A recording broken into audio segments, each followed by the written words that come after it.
Hello everyone, welcome to my YouTube channel Placement Zone. Today in this video we will discuss about the onboarding mails from Accenture. So finally Accenture is sending the onboarding mails.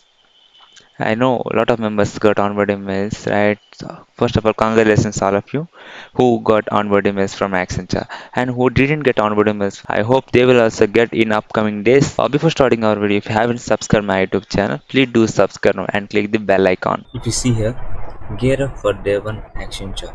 Location is Kolkata and the onboarding date is February 7, 2024.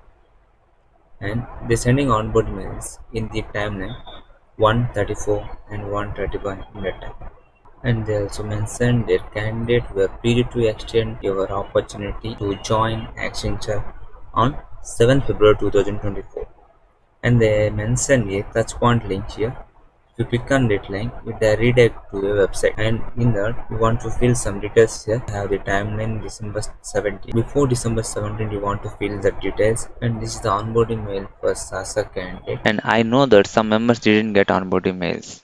Don't worry guys, you will also get in upcoming days because if you carefully observe the mail and they give the onboarding date 7 Feb 2024. It means nearly 2 months, right? In these 2 months, they definitely send onboarding mails. Listen carefully guys, who got onboarding mails, they will get action items mail in upcoming days.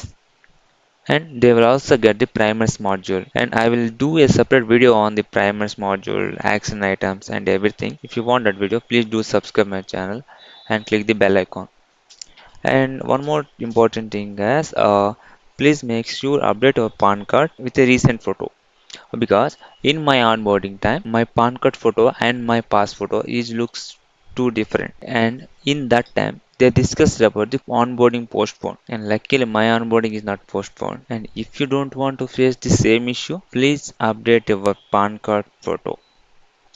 And I will do separate videos on primers and coding assessments for degree candidates. And listen guys, only degree candidates have only coding assessment not for the BTech candidates. Don't confuse. I will explain everything in my upcoming videos. In my upcoming videos, I will tell you all things about the onboarding, action items, and primers modules, everything. If you want that video, please do subscribe my channel and click the bell icon. And that's all for this video. Bye bye.